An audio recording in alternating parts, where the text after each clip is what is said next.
C'est parti. Donc, Shabbat Tov, Boker Tov à tous et à toutes. Nous reprenons notre étude de Messilat Yesharim et nous sommes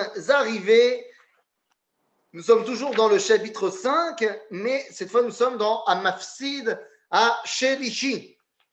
On va terminer le chapitre 5 évidemment, et donc on avait expliqué quels sont les Mafsidé à Zeirut.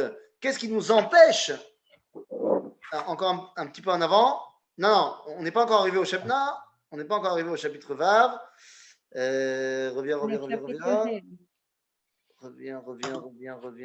Reviens. Voilà, Ameakev Ashlishi. C'est ça. Ameakev Ashlishi. Donc, on était donc dans ces mafsidé, meakve azeirut. Qu'est-ce qui nous empêche d'être zahir? Et donc, on avait expliqué qu'est-ce qui nous empêche d'être zahir. Il y a trois choses. On a vu les deux premières. La première, c'était Atirda Shel Haolam Hazeh, c'est-à-dire le fait qu'on est taroud dans sa parnassa, on a plein de choses à faire. Donc Atirda Shel Haolam Hazeh, le fait qu'on ne prenne pas le temps parce qu'on n'a pas le temps. Ça, c'était la première chose. La deuxième chose, on a dit, c'est Aletzanout, la philosophie de l'absurde qui dit qu'il n'y a en fait aucune importance à rien. Et donc, eh bien, je ne m'intéresse pas à corriger et à faire attention à ce que je fais. Et la troisième chose, eh bien, nous y arrivons maintenant. OK? Donc, allons-y à Me'akev Ashelishi. OK? C'est parti. Donc, à Me'akev Ashelishi, hop là. C'est bon? OK. והמעכב השלישי היא החברה. דהיינו, חברת הטיפשים והחוטאים. וזהו מה שהכתוב אומר במשלי, ורואה כסילים ירוע. הלא אנחנו רואים פעמים רבות, שאפילו לאחר שנתעמתה אצל אדם חובת העבודה והזהירות בה, יתרפא ממנה או יעבור על דברים הכתובים בה, כדי שלא ילעגו לו חבריו, או כדי להתערב עמהם. Ah ben voilà. Alors ça, c'est peut-être le Meakev, ah non, je ne vais pas dire le plus. Comment te dire?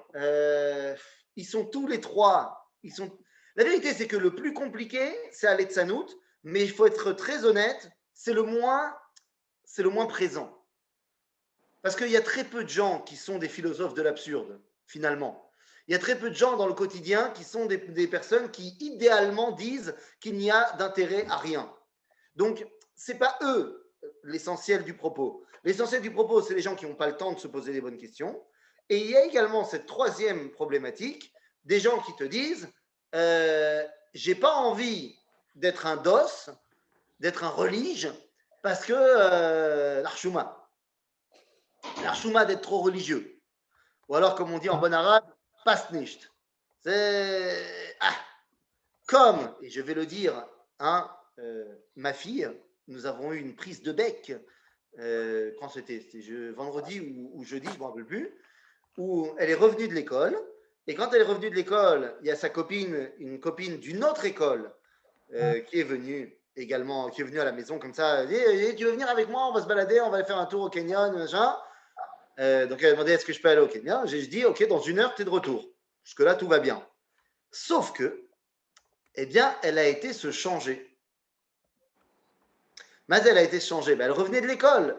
Et elle est dans une école où le codex vestimentaire, le code vestimentaire de l'école, c'est que la jupe est longue. Longue, à savoir longue. Et la copine avec qui elle était est une personne qui a une jupe, on va dire, plus courte. Et ma fille a été changée pour mettre une jupe, alors pas courte parce qu'elle n'en a pas, mais on va dire moins longue que ce qu'elle avait avant. Une jupe tout à fait bécédère, il n'y a aucun problème, mais moins loin. Elle a senti le besoin de raccourcir sa jupe parce qu'elle était avec une copine qui avait une jupe plus courte. Je lui ai dit, mais Asma, lama, mimouma, makara. Elle dit, non, mais bécédère, tu comprends. La copine ou le canyonneur, Ravetan? Quoi? C'est la copine de la jupe ou c'est le fait d'aller au canyon? C'est gam, c'est ce qu'elle m'a dit. C'est gam. Les deux. Maintenant, Le canyon, c'est Chevra Ra'a Gam, hein, c'est autant Chevra Ra'a que la copine, hein, c'est Besséder. Maintenant, je lui ai dit, mais elle me dit, non, mais tu comprends, je suis avec elle. Machin. Je lui ai dit, mais pourquoi ce ne serait pas elle qui se sentirait mal à l'aise d'être avec une jupe plus courte et qui ne va pas rallonger sa jupe? Ouais. La Malo. Mm-hmm. La Malo. D'accord. Maintenant, bon, ma fille, elle a 12 ans, donc c'est des jeux de 12 ans et c'est normal à 12 ans. Mais c'est comme ça qu'on vit tous. Oui, David, tu voulais dire un truc? Il faut faire des garçons. Ben, les garçons, c'est pareil, mon ami. Ah. Exactement. Non, mais là, mon fils, il a que 9 ans, donc pour l'instant, il est pas. Il s'en fout de la kippa courte ou de la kippa pas courte. C'est pas son problème. Mais tu as raison, mais c'est exactement le même problème avec les garçons. Quand tu as des garçons qui te disent je veux m'habiller comme ci ou comme ça, ou alors non, mais attends, je vais pas ne pas sortir le 31. Ah, je vais pas sortir le 31. Tous les copains, ils sortent le 31. Ça va, c'est rien, c'est bon. Je vais être dans un truc tranquille. C'est les religieux qui ne sortent pas le 31 décembre. Ouais, c'est les religieux. Les Kitsour, Achevra Ara'a. Et ça, les amis, Zénachon chez tout le monde. Bah, je vais aller étudier maintenant. Non, ça va. Ça va.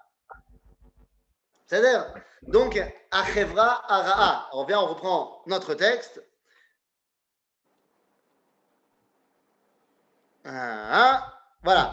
L'habit ne fait pas le moine. Hein, mais bon, Pardon? L'habit ne fait pas le moine, hein, mais bon, t'es bien placé pour le savoir. Non, c'est savoir. C'est évident. C'est évident que l'habit, c'est pas le moine. Là, je te donne un exemple simplement de ma fille de 12 ans. C'est normal qu'à 12 ans, d'Afghan, ce soit ça les problèmes. À l'éveil, que ce soit que ça nos problèmes à tous. C'est-à-dire, maintenant, bien sûr que l'habit fait pas le moine. Bien sûr que tu as des gens qui peuvent être. Enfin, tu sais quoi? Je me reprends. Je me reprends tout de suite. L'habit fait pas le moine, quoique. C'est-à-dire, quand tu me dis l'habit fait pas le moine,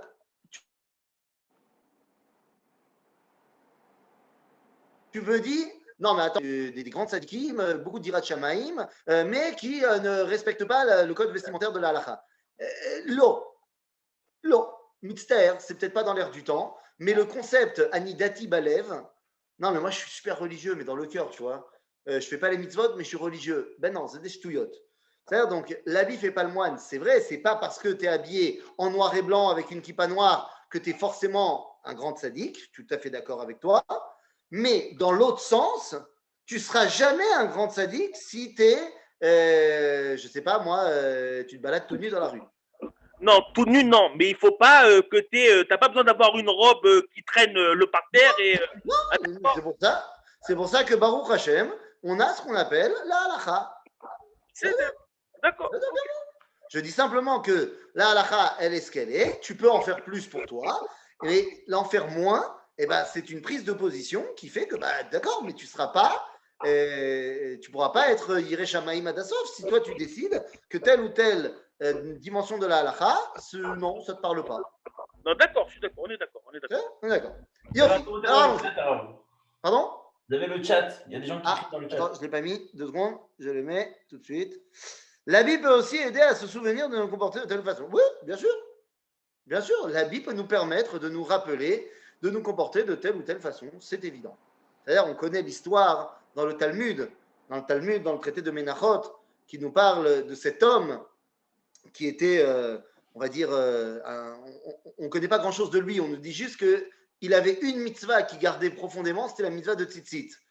Et on nous raconte que cet homme-là, il avait une petite tendance à aller voir des jeunes femmes, certainement physiquement très attirantes et très jolies, et moyennant une petite somme d'argent, permettait de faire passer un bon moment. Si vous voyez de quoi je parle. Lorsqu'il a été prendre rendez-vous avec l'une de ces jeunes filles, au moment de la chose, la madame l'a déshabillé, et en le déshabillant, ses tzitziotes sont venus lui fouetter le visage, lorsqu'il lui a enlevé sa chemise, certainement. Et à ce moment-là, ça lui a coupé complètement l'envie. Il s'est rappelé de Mitzvah Tzitzit, il s'est rappelé d'Akadosh Baruch Hu, et finalement, il n'a pas fauté. Donc, bien sûr que ça marche. Bernard me dit que le Ramchal en est un exemple. J'ai peur que tu me dises que c'est un exemple du fait que l'habit ne fait pas le moine. Parce que tu serais tenté de me dire que le Ramchal était habillé comme un aristocrate de la Renaissance italienne. Mais il n'y a aucun problème. d'être habillé comme un aristocrate de la Renaissance italienne. C'est absolument pas interdit d'être classe. Il n'y a pas de problème. Je te rappelle qu'aujourd'hui, quand tu vois des rabbinim habillés en costard-cravate, tu peux soit dire qu'ils ont tout simplement fait un copier-coller de la mode vestimentaire des hommes classe politique, show business des années 30 et 40, ou alors, si tu as un petit peu plus de connaissances historiques, eh bien, tu dis qu'ils ont tout simplement fait un copier-coller des Cosaques de l'époque en Ukraine et en Pologne. Nekuda. Me la joue pas à l'envers que s'habiller avec un Streimel, c'est être juif, et s'habiller avec une Tahara, tu sais, le froufrou, la blanc, qu'on mettait il y a 300 ans en Italie. Alors ça, c'est l'assimilation, et c'est pas bien. Le froufrou blanc, c'était la classe, c'était la mode de l'époque. Le Streimel, c'était ce que en Pologne et en Ukraine, on mettait sur la tête parce qu'il faisait froid. Nekuda. Et donc, les juifs, ils ont mis la même chose. Félicia, tu veux dire que je dis des bêtises? Non? D'accord. Non, parce que je fais attention maintenant. Bekitso, venez, on revient dans notre histoire. C'était l'habit du propriétaire terrien qui a donné le Exactement, morceau voilà. aux Donc Juifs. de celui qui est classe. Yofi. Alors, il n'y a aucun problème d'être habillé classe. C'est le Seder Gamour. Ok? Ce que tu n'as pas le droit, c'est d'être habillé classe avec des symboles d'idolâtrie dessus, par exemple. Ça, c'est interdit. Alors, allons-y. וזהו מה ששלמה מזהיר ואומר, toujours dans Michelet, im shonim al titarav. Tu n'es pas obligé de ressembler à ceux qui sont différents du peuple juif. Il y a des choses à prendre, d'autres non. כי אם יאמר לך אדם, לעולם תהיה דעתו של האדם מעורבת עם הבריות. C'est marqué dans la Gemara. Il faut toujours que je sois matim, en accord avec les gens. Afata emor lo bema dvarim amurim. Oui, c'est vrai, mais de quoi on parle? בבני אדם שעושים מעשה אדם, אך לא בבני אדם שעושים מעשה בהמה. C'est, oui, tu dois être en adéquation avec les gens, leur parler le langage qu'ils parlent, certes, mais ça, on parle des gens qui se comportent comme des mensch, comme on dit en arabe. Mais si tu as des gens qui se comportent n'importe comment, comme des behemoths, eh ben, comme des animaux, ben, tu n'es pas obligé d'être comme eux. Tu n'es pas obligé d'être comme eux. Alors, je ne parle pas le langage des animaux. Je n'ai pas fait le cours animal. Mais les animaux, on dit qu'ils aboient pour les chiens ou qu'ils font leur cri. C'est-à-dire que quand ils émettent un son, c'est... Alors, quand tu vois un enfant ou un adulte qui crie tout le temps, qui insulte, qui parle avec une bouche extrêmement sale, bah, tu dis, tu es un animal. Tu n'es pas obligé d'être un animal. Ou alors, de la même façon, les animaux, ben, ils sont, comme dit l'expression, et là, je pense que l'expression est bien nommée, les animaux sont à poil. Eh bien, quelqu'un, un être humain qui décide de se balader, lui également à poil, même si ce n'est pas fondamentalement à poil, mais moitié à poil, eh ben, tu n'es pas obligé de lui ressembler. Donc, effectivement, qu'il faut être en accord avec les briottes, mais quand elles se comportent comme des hommes, comme des êtres humains, pas quand ils se comportent n'importe comment. Ok? ולכן, ושלמה מזהיר עוד, לך מנגד לאיש כסיל. Tu dois t'éloigner, aller à l'inverse de celui qui est complètement idiot. ודוד המלך אמר, dans le תהילים, אשרי האיש אשר לא הלך בעצת רשעים ובדרך חטאים לא עמד ובמשל ליצים לא ישב, ça on avait expliqué, וכבר פירשו חכמים זיכרונם לברכה, dans la גמרא במסכת עבודה זרה, אם הלך סופו לעמוד, ואם עמד סופו לישב. ואומר, לא ישבתי עם מתי שווא, ועם נעלמים לא אבוא. שנאתי כעל מרעים, ועם רשעים לא אשב. Donc le but du jeu n'est pas de participer à une חברה רעה. Ok? ואין לו לאדם אלא להתאר ולנקות את עצמו ולמנוע את רגליו מדרכי המון השוקעים באבלי הזמן וישיב את רגליו אל חצרות השם ואל משכנותיו. C'est-à-dire qu'on ne doit pas suivre le Hamon Ha'am qui va אחרי הזמן, באבלי הזמן. מה זה אבלי הזמן? Toute la question est de savoir, est-ce que je m'attache à ce qui est temporaire ou est-ce que je m'attache à ce qui est éternel? Les gens qui décident de ne pas suivre la Torah et les mitzvot, c'est parce qu'ils trouvent une satisfaction immédiate dans ce qu'ils font et ils se disent que faire la Torah et les mitzvot, ça les empêcherait de faire quelque chose qui leur amènerait une satisfaction immédiate. Donc la question est la suivante, est-ce que je m'attache à ceux qui sont Olchim Achare Evle Azman ou est-ce que je préfère m'attacher à l'éternité? והשיב את רגלו אל חצרות השם ואת משכינותיו. הוא שדוד עצמו מסיים ואומר, ארחץ בניקיון כפיי וסובבה את מיז. הוא אלא אדרבה ילעג על מלעיגיו ויבזם ויחשוב בדעתו כאילו הייתה לו אפשרות להרוויח. כן? Alors ça c'est, voilà, vous avez compris qu'il y a eu un bug dans le verset. Becha Hashem, ça vient avec la fin du verset. C'est-à-dire, on va refaire la phrase parce que, voilà, tu vois, c'est ça de prendre des trucs sur Internet. Alors, on va refaire la phrase. Ou chez David Atzmo Mesayem Veomer. David dans Tehilim, il dit Echatz benikion kapai vesoveva et mi shebecharcha Hashem. Voilà. Et ensuite, il te dit, et ça fait référence à quoi? אלא הדרבה ילעג על מנהיגיו ויבזם ויחשוב לדעתו כאילו הייתה לו אפשרות להרוויח ואם יראה לאדם שימצא בחברת אדם שלועג עליו לא ישים ליבו אלא לועג שהוא ההמון הרב. Ok? אהיה נמנע. Je ne vais pas m'attacher à cette société de gens qui font n'importe quoi. Ok? עכשיו השאלה, à quoi elle sert cette rêvera de gens qui font n'importe quoi? À quoi elle sert? Pourquoi Kadosh Baruch Hu, il a mis en place des gens qui font n'importe quoi? Mais c'est n'importe quoi. On ne parle pas de gens forcément qui font des avérotes. Hein. Mais stam, oui. Non, puis il y a autre chose, c'est que si on laisse ces gens qui font des avérotes tout le temps tout seuls, ils ne feront jamais de mitzvot. Et on ne peut pas s'éloigner comme de la peste de gens comme ça et dire bon, c'est ton problème. Moi, je vais aller avec des tzadikim, je vais mettre ta main à Sharim, comme ça, je n'aurai pas de femme et je serai bien là-bas. Il a fait, tu as tout à fait raison. Tu as tout à fait raison. Aval, n'oublie pas qu'on est au début du livre. C'est-à-dire que tu as raison lorsque le mec, il a atteint la fin du livre. C'est-à-dire que lorsque le mec, il est messoudar au niveau de son rapport à Dieu, eh bien alors il peut influencer l'autre, mais quand il est au début de son cheminement, au début de sa formation, il est encore très influençable.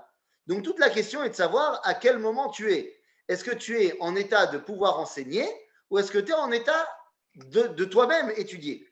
Oui, mais on parlait avec l'encherki des Tama mitzvot, le but de faire des mitzvot, etc. Quelqu'un qui ne sait pas ce qui se passe dans le monde réel, qui est enfermé dans les yeshiva toute sa vie et qu'après il sort, même s'il a fini, mais c'est Charim, il a compris sa relation avec Hachem, il va comprendre que ce qu'il a compris, il n'a rien compris. Aha. Et c'est parce que quelqu'un a vécu dans le monde des Rachaïm qu'il a compris la différence dans ce qu'il veut et ce qu'il ne veut pas. D'abord, on n'est pas obligé de l'Eitnadev liot Racha. C'est-à-dire, tu pourrais dire, non mais si j'ai fait plein d'avérotes, maintenant je comprends à quel point c'est mauvais, maintenant je vais pouvoir faire des mitzvot et je vais être un super tzaddik. Lo chayavim l'Eitnadev. Tu vois, tu n'es pas obligé de passer par l'étape avérote pour devenir un super tzaddik.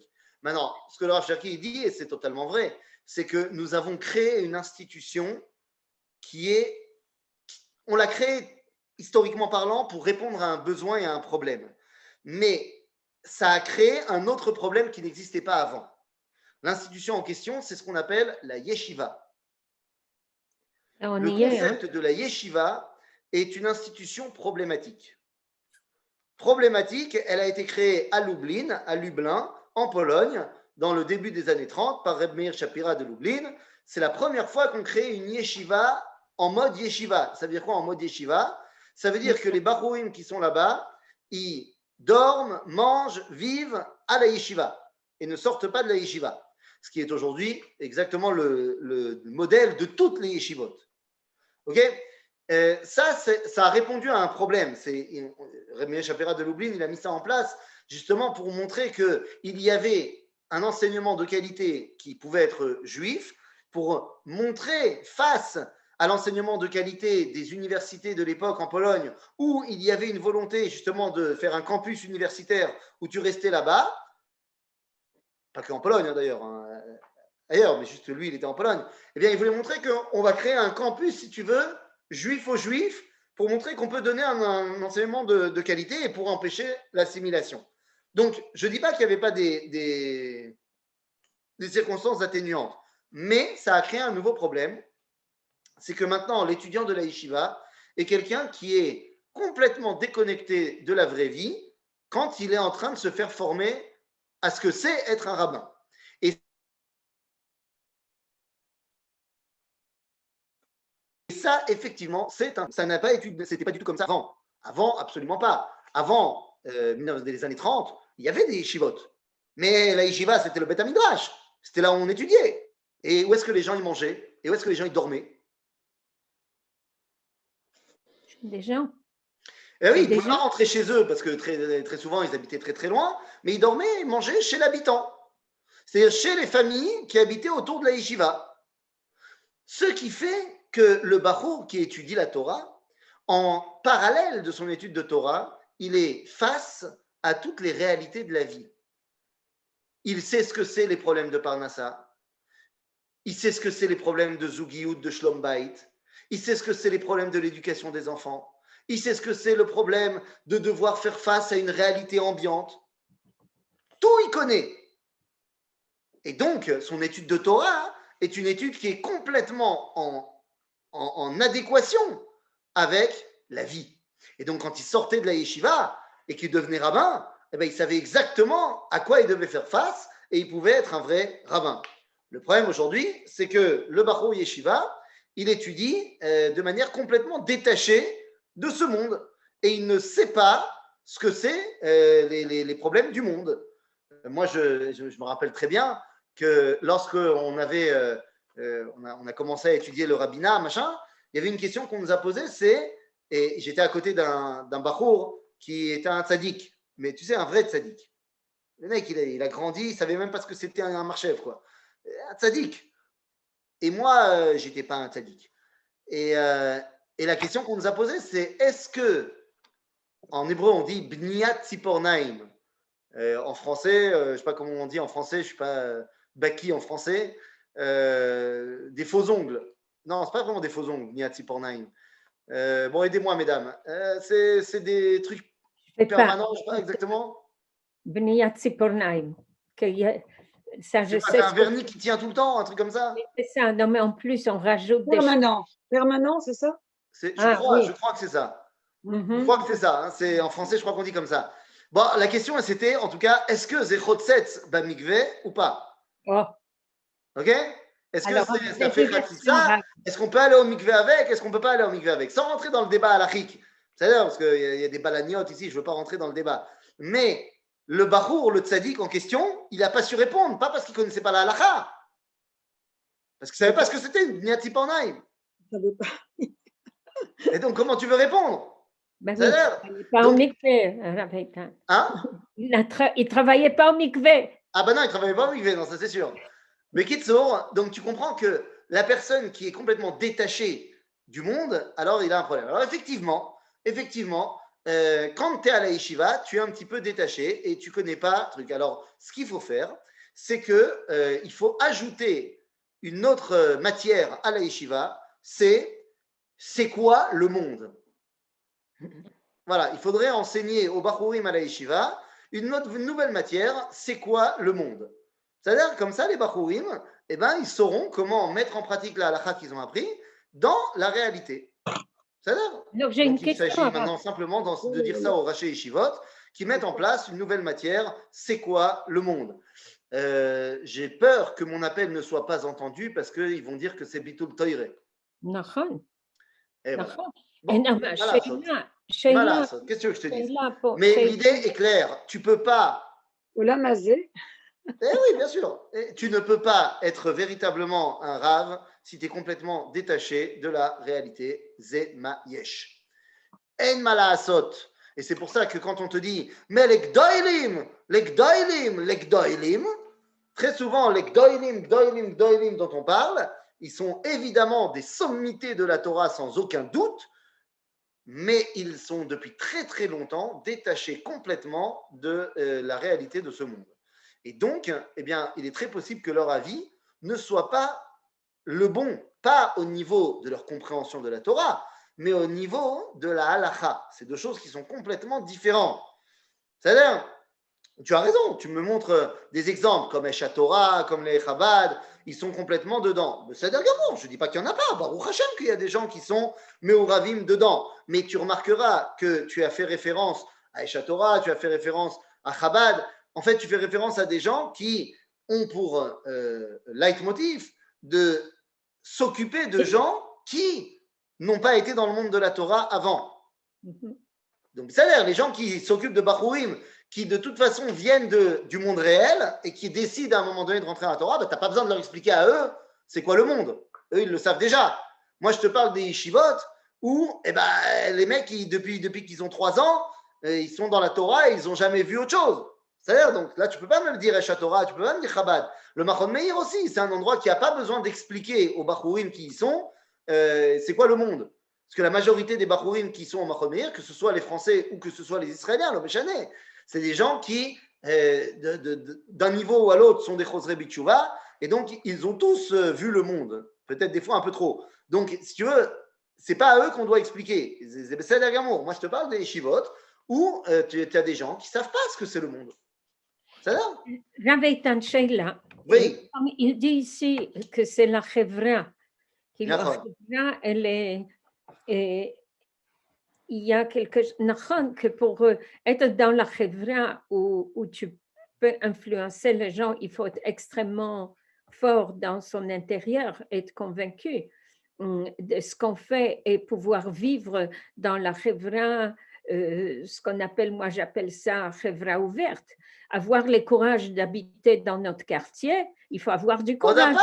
Odapam. Bon, d'abord, ton quartier, ça va, il n'est pas si mal. Non, il est très bien, mais il est ouvert. Mais on va dire comme ça. Tout dépend de à quel moment tu es dans ton existence. Est-ce que tu sais que tu es en état d'être influencé par tout ce qui est autour de toi? À ce moment-là, il faut que tu le sais, donc tu t'écartes un petit peu de ça, tu te renforces et après tu pourras revenir. Ou est-ce que tu sais que tu es dans un état où tu peux déjà, toi, influencer? L'homme, il doit apprendre à se connaître. C'est pour ça qu'il y a la Midat Hazeirut, qu'il faut apprendre à se connaître. C'est-à-dire et réfléchir un petit peu où on en est. D'accord. Donc, quelqu'un qui sait qu'il en est à l'état où il peut donner, il peut influencer, yalla, au boulot. Mais il y a une étape où tu dois d'abord t'éloigner de celui qui pourrait, toi, t'influencer. Ok? Besséder. Donc, on a posé la question, mais à quoi elle sert cette rêvera? Et quoi ils servent ces gens qui s'occupent de choses un petit peu stables? C'est encore une fois, je ne parle pas simplement des gens qui font des avérotes. Il y a plein de gens qui ne font pas forcément des avérotes, mais stables. Ils s'occupent de choses qui ne sont pas à Netzach. Le Rambam va nous dire dans le Moré Nevuchim, il dit que le monde, il a été créé que pour les Chachamim. En vrai, il n'a pas été créé pour les Tipshim. Il dit, Mazet Tipesh, c'est quelqu'un qui aurait, je ne sais pas, 90 ans et qui vient de gagner au loto et qui se fait construire une villa magnifique qui va tenir pendant 200 ans. Mazet Tipesh. Mazet Tipesh, Ben Adam Azé. Parce que quoi lui, il va mourir dans quoi dans pas longtemps. Et il a mis toute son énergie pour construire sa nouvelle villa, alors qu'il aurait pu mettre son énergie pour étudier toute la fin de sa vie et tout ça, et être proche d'Akadosh Baruch Hu. Et bon, il a préféré mettre toute son énergie pour construire une belle villa. Chaval, oui, chaval, mais pas inutile.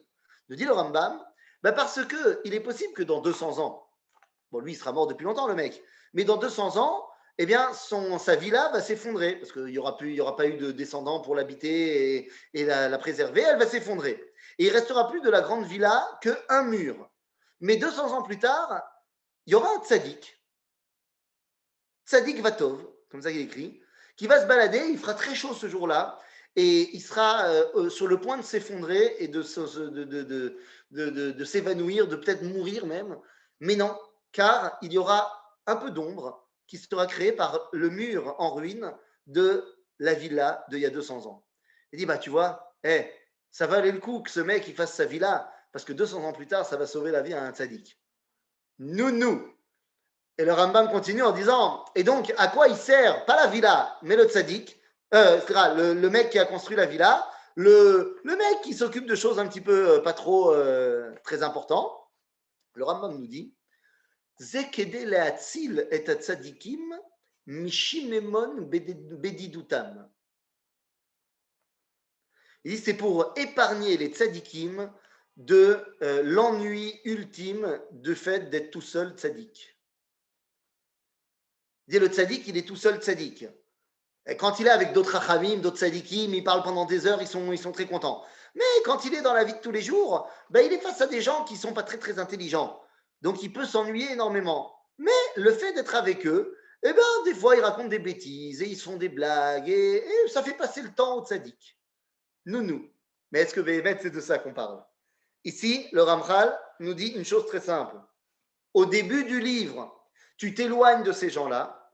À la fin du livre, tu vas revenir voir ces gens-là et les élever avec toi. Donc, toute la question est de savoir à quel moment du livre tu es.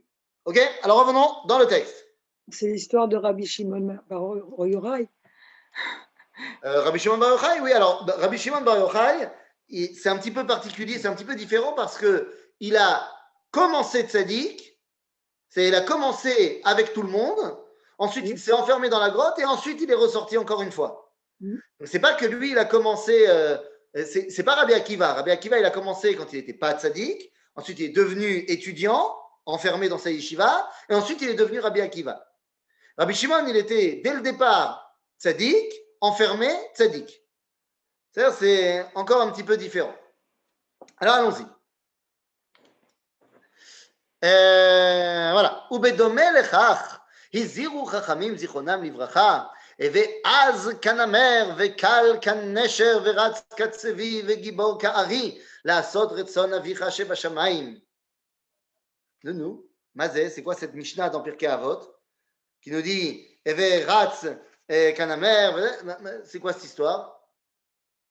C'est que toute ton action dans la vie doit t'amener à la asot retzon avira sheba shamayim. Ve'aderava bedotecha neged melachim lo evosh. שאף על פי שרוב המלכים עיסוקם ודיבורם בדברי גדולות והנאות. ודוד, שהיה גם כן מלך, לכאורה תהיה לו בושה אם בהיותו בחברתם יהיה הוא מדבר דברי מוסר ותורה. במקום לדבר בענייני גדולות ותענוגות, בני אדם כמוהם, לא היה חושש לזה כלל, ולא היה ליבו, מתפתה לבבלים האלה, משום שכבר השיג את האמת, אלא מפרש ואומר, ואדברה בעדותיך נגד מלכים לא אבוש. כמו כן אמר ישעיהו, על כן Samti Panaï Kechalamish Vaïda Kilo Evosh. Donc on nous donne même l'argument que David Amelech, bien qu'il soit dans une chevra de rois, et que les rois très souvent, eh bien, ils s'occupent de parler que de la grandeur de leur palais, de tout ça, eh bien, lui, même s'il fait partie, je sais pas, David, il a dû aller à des réunions de rois de la région. Ben, David, il n'a aucun problème à dire Ani Achav Lomed Torah, Ani Medaber Torah. Et non, je m'en fiche de parler de la grandeur de mon palais et tout ça, c'est pas ça qui m'intéresse. Ce qui m'intéresse, c'est de parler Torah. Vezé Beseder Gamou. Je me rappelle, il y a quelques années déjà, chez Lo Tzarich Litbayesh. Lo Tzarich Litbayesh, Vezé Asur Litbayesh Mimi She'ata. Je me rappelle très bien, et je crois que je vous l'ai déjà raconté une fois, qu'on était parti tôt le matin avec mes parents, avec mon père, à Disneyland Paris, depuis la ville de Metz, Ira Kodesh. Et à ce moment-là, quand on est arrivé sur le parking de Disneyland Paris, moi qui avais dormi pendant tout le voyage, et on était parti avant le lever du soleil, eh bien, la première chose que je fais sur le parking, je mets mon talit, mets mes tfilines, et je commence à faire ma tfila du matin. Et à mon père, et tout le monde qui passe à côté de nous, ils disent Asma, je dérange quelqu'un? Je dérange personne, je fais ma tfila, ma. Asma, les gens, ils me regardent. Alors, dans 2 secondes, ils vont voir des gros mecs avec des têtes de souris, grandeur nature, avec des mains à 4 doigts. Ça, c'est bon, c'est Besséder. Mais voir un mec avec un cube sur la tête, alors là, c'est Besséder. C'est le Besséder. Nous, Asbekitsour, Lo Tzarich Litbayesh, c'est Besséder Gamour, que toi, tu sois dans la Torah et que tes dibourim, ils soient des dibourés Torah. Et c'est Besséder. Maintenant, tu as envie de pouvoir aussi influencer les autres, pas de problème. À toi de savoir comment convertir l'enseignement de Torah dans un langage que la personne en face de toi, elle comprend. Barour. Et effectivement, comme je vous ai dit, et je vous l'ai dit, je ne sais plus qu'il y a 2 semaines, je vous ai dit que j'ai dit à mon fils, pour le motiver d'étudier Hanouka, je lui ai dit, trouve-moi le lien entre les Avengers et Yehuda Maccabi. Et effectivement, ça l'a énormément embêté, parce que pour lui, c'était très très important de savoir que Yehuda Maccabi faisait partie des Avengers. Et donc, finalement, eh ben, il a réussi à trouver que Maccabi, ça voulait dire Makkevet, ça voulait dire Patish, et que Patish, marteau, Avengers, Thor, c'est bon, j'ai gagné. Alors, j'avoue que mon fils est quelqu'un de très intelligent, mais que le problème des gens intelligents, c'est qu'ils arrivent aussi à trouver des raccourcis. Ça, c'est le problème des gens intelligents. Et que donc, à un moment donné, il a cherché, il regardait, machin, il ne savait pas trop dans quel livre il fallait regarder, il regardait. Et le problème, c'est qu'il ne trouvait pas. Et puis, il m'a entendu un soir, ou un matin, je ne me rappelle plus quand est-ce que je l'ai fait, le cours sur Hanouka. J'ai fait un cours sur Hanouka. Et il m'a entendu dire la phrase que j'avais dit à mon fils, machin. Il s'est mis derrière le mur et il m'a bien entendu dire la réponse. Et le soir, il m'a dit, Baba, j'ai trouvé. J'ai trouvé. J'ai dit, ah bon? Mais comment t'as fait? Il dit, ah, laisse tomber, j'ai cherché. Hein. C'est Chelek Me'amisrak. C'est ça, les gens intelligents. En malasot.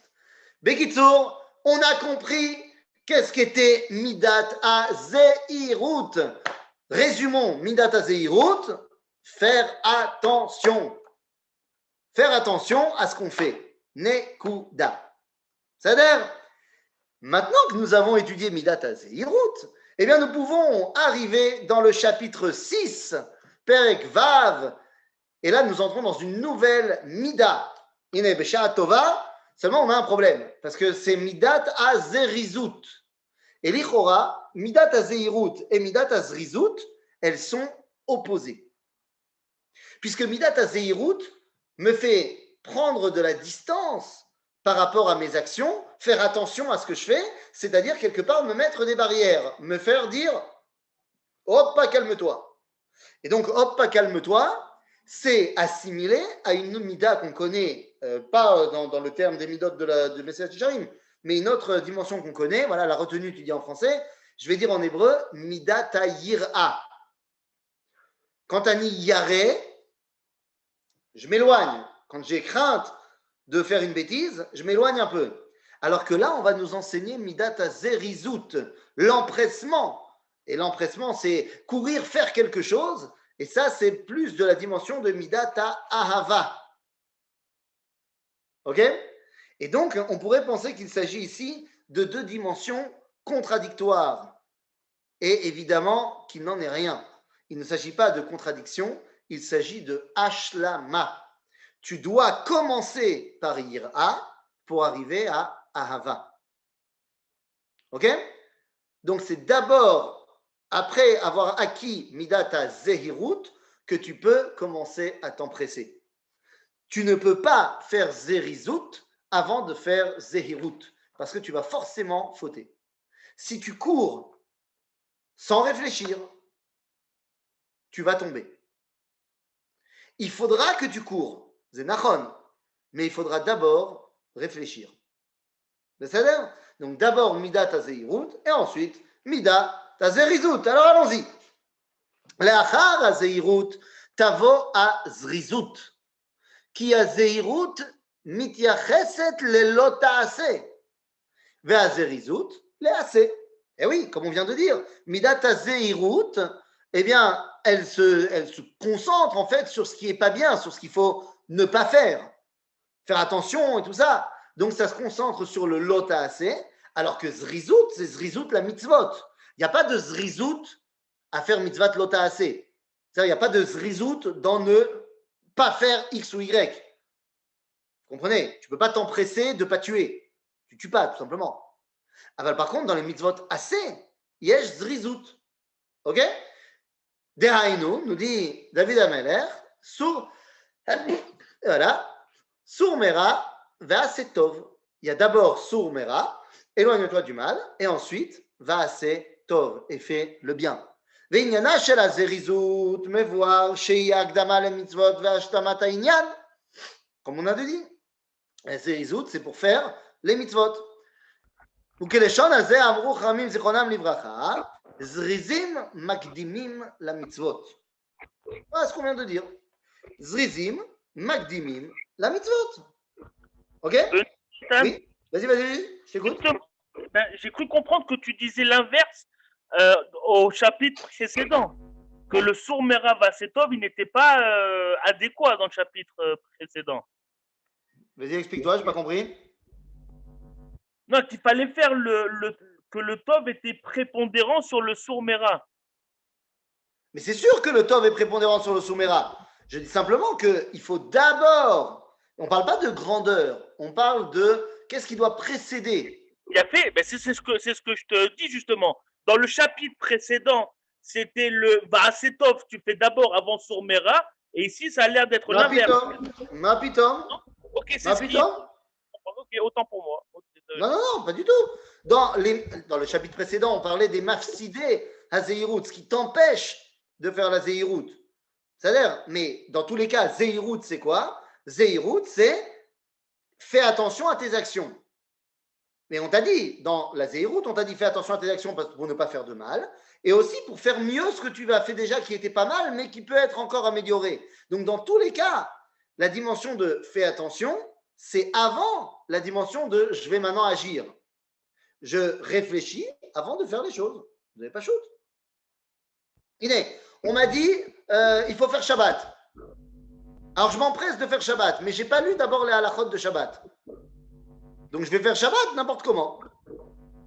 Ça va? Donc d'abord, Sour Mera, et ensuite, vers Setov. Ça va? Alors, la Shabbat Aïnyan. וכלשון אמרו חכמים זיכרונם לברכה, זריזים מקדימים למצוות.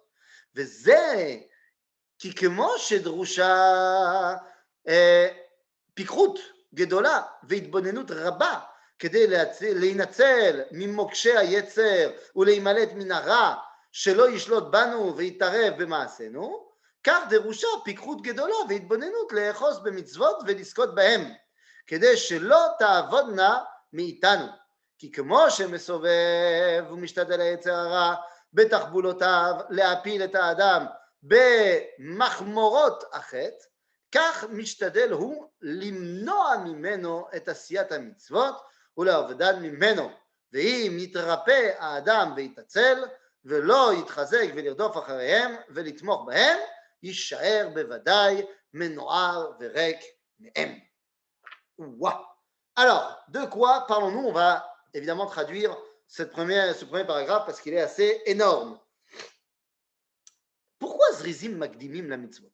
On te dit que là, dans la Midat HaZerizut, il faut être rapide, aller vite faire la mitzvah. Quand elle se présente, tu as amené un autre enseignement de Chazal qui viendra plus tard dans le Ramchal, mais tu as dit Zrizim Magdimim, o mitzvah ba aliyatra, al tachmitzena. Quand elle arrive, fais-le maintenant tout de suite. Lama, c'est tellement important de ne pas prendre son temps. Il faut tout de suite le faire. Et d'ailleurs, ça va au-delà de ça. Amatril be mitzvah, omrim lo, gmor, fini.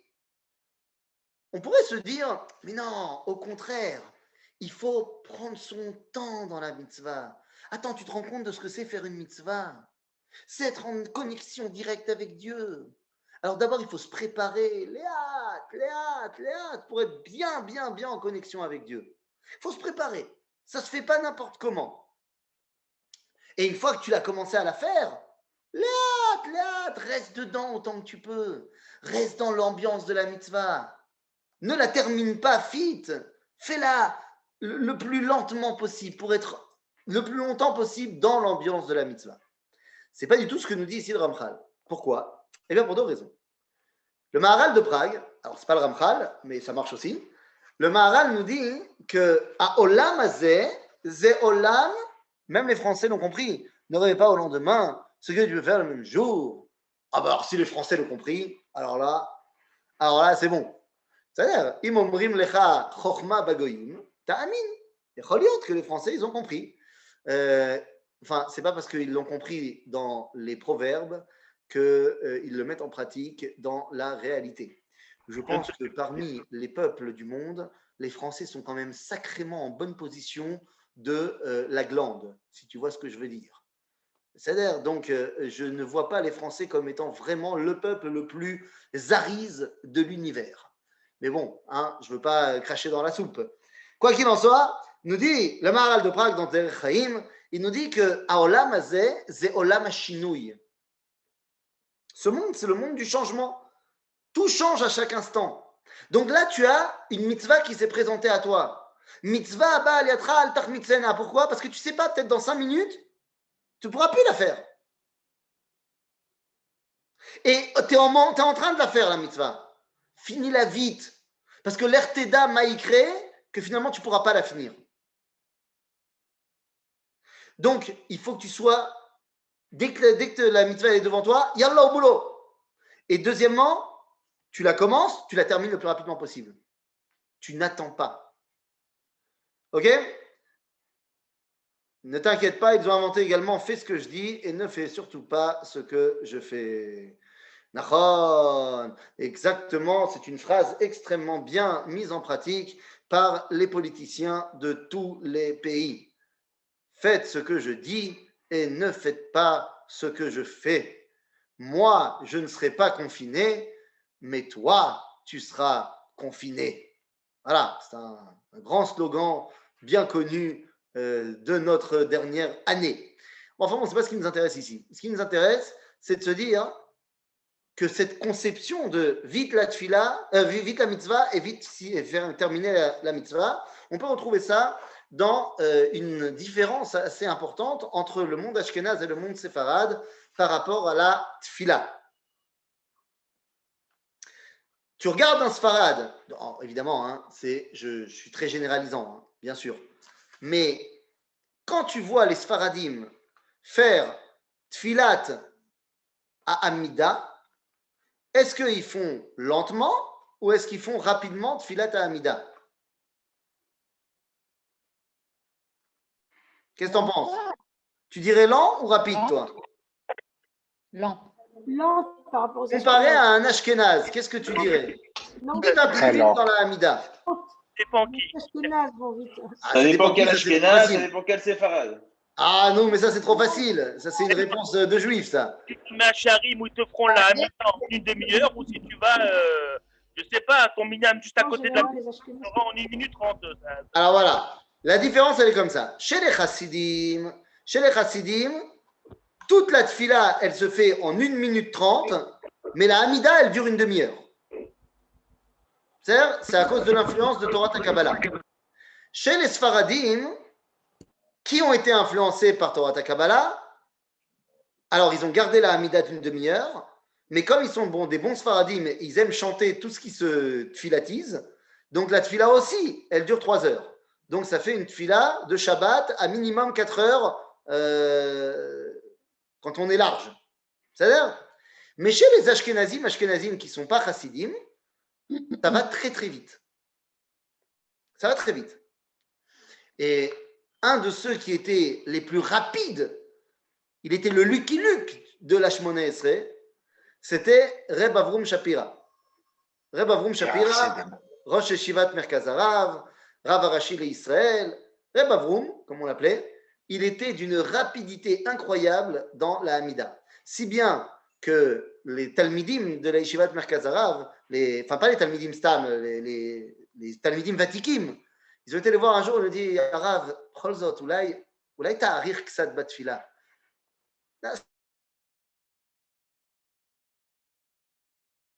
Stam. Parce que les gens passent nicht, comme on dit en arabe, que le Rosh Yeshiva, il prie aussi vite.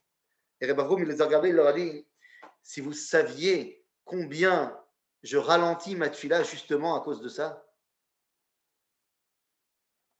C'est-à-dire que j'aurais pu aller encore plus vite.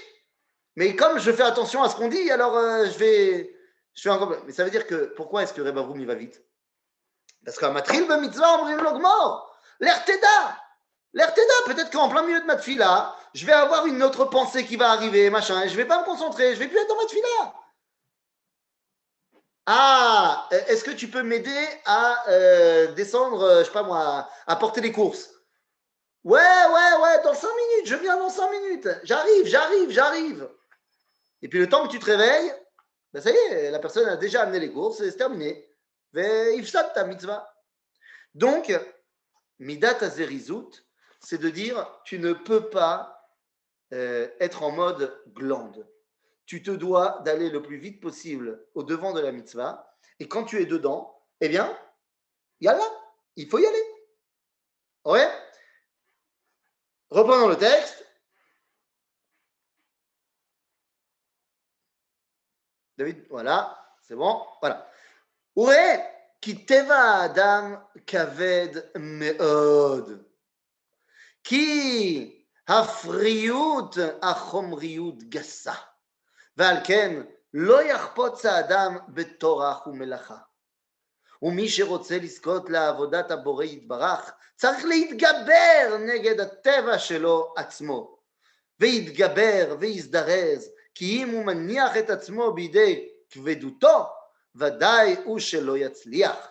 וזהו מה שאמר התנא, הווה עז כנמר וקל כנשר ורץ כצבי וגיבור כארי, לעשות רצון אביך שבשמיים.